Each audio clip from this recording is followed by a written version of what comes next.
And then this year I thought to myself, I want to bring out somebody who is a pure movie star. I want to bring out somebody who is a real movie star. I want to bring out someone who you can go to school and you can study and study and study, and there's another quality on top of all that, because he certainly has a lot of great performances under his belt, but there's another quality that you either have or you don't have. And this is a person who I think, as we all know, has an abundance of that quality. Please help me welcome Richard Gere.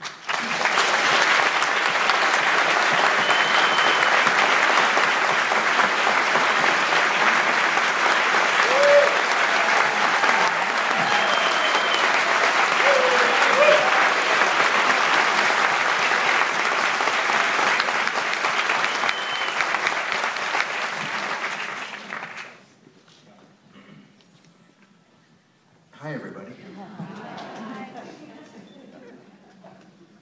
So one of the things I thought about when I was, which I knew about you, but I want to also think about was, you'd worked in the theater early on.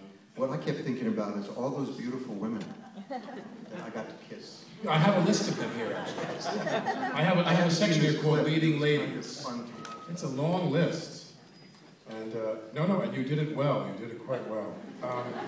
But I was saying that you did Ben to 1980 on Broadway, and even though you've done some films and TV before that, would you say that performing in a play in New York that was as successful as that was, and it was as important to people as that was, did that help your career? The theater? Or not really? I remember Ben was very well received. I don't think that had anything to do with it, but it was, look, I came from the theater. I came from a very small town in the middle of nowhere, and there was no reference in my life for making a career like this.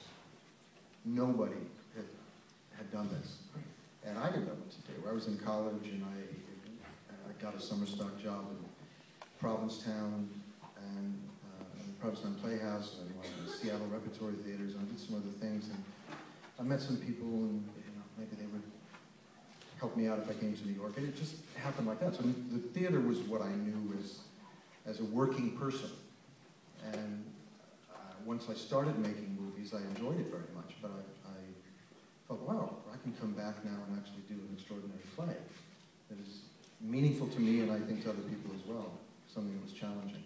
So that's all the feeling was to me. In terms of career, I don't think it was up, down, sideways. I don't think it was anything. And you didn't do a play since then? That's no, that was the last one. That's 33 years ago. Yeah. 32 years ago. 80. I was 30. Trust me. I was 30. I was 30 because We'll argue about this backstage. Is he always argumentative like this? It's really... Basta, basta, as I've been taught to say in Spanish. When I look at your filmography, the thing that, as with many people who make great films and who've starred in great films, the list of directors that you work with is amazing. And you go back to looking for Mr. Goodbar, which is a film that I love, and Richard Brooks was the director. I'm assuming that was toward the end of his career, correct? I think he made one, maybe two more. He did Fever Pitch with Ryan O'Neal after that. There was something else, too. I don't remember Fever Pitch, but Richard Brooks. The first movie I made was actually with Terry Malick, first real movie. And Goodbar was right after that. And I remember auditioning for him. I came back from Canada where we were shooting Days of Heaven. And I gotta turn my phone off, sorry. Sorry. And I remember coming into his office, and I was just a kid. And did your son win his game? No, I was involved. Okay, good. So I know it had to be something your son's game. One of my coaches was saying something like that. My son is at baseball heaven right now, and he's playing. Does everyone know baseball heaven? It's for kids and travel leagues playing baseball, and we had games there today. I got to leave and go back right after this. It's near Mauritius, and we got a game at 8 o'clock in the morning. Anyhow, what I was saying is I came back, and Richard Brooks is this guy who, at that point, was probably not that much older than me right now, but he seemed ancient. And funny how that works. Yeah. But he had a jumpsuit on, and he had a top sergeant's haircut, and he had more energy than everyone in this room put together. He was a dynamo. And I remember auditioning for him, and I hadn't read the script. He kind of described the part, and I was kind of office acted for him, as actors do. And I remember jumping from a desk to a table, and anything he said, I can do that, I can do it. And we really got each other. We were tickled by each other. And so he was a great teacher for me about movie acting and how to structure a career, a part. I remember him saying to me, if you don't bring something new to each scene, it's not going to be in the movie. And it makes you think about how you can lay out, step back, give a nuance that's unexpected, but keep things moving. Never give 100%. That's silly. Most young actors do that. You give everything you have in every scene, and you've given it all away in the first 20 minutes of the movie.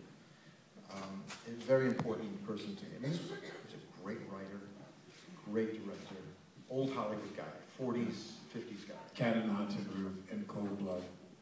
Yeah, he did Blackboard Jungle too. Blackboard Jungle. Married to Gene Simmons, I think. Yes. Yeah.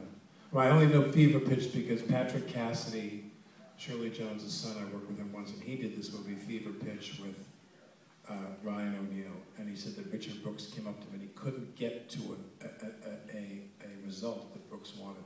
He wanted him to be very emotive and crying, that he gambled all of his family's inheritance or money or something. He'd done something horrible. And he wasn't doing take after take. And finally Brooks walked up to him, very serene, and said, "Are you okay? I just want to do one more, then we'll let it go. But if you don't think you can get there, are you okay? I don't want to push you. I don't want to pressure you." And he was very nurturing. And Patrick said, he just relaxed completely. And Brooks said, "We'll just do one more, okay?" And Patrick said, "Sure." And unbeknownst to him, he was rolling the camera. And Brooks went, bang, and slapped him right across the face as hard as he could. And Patrick went, "Oh my God!" and started sobbing. He said, "Say the line, say the line." He was sobbing. Brooks was a tough guy. He said Brooks was crazy. No, he was crazy. He was crazy, but the part that I was playing in Looking for a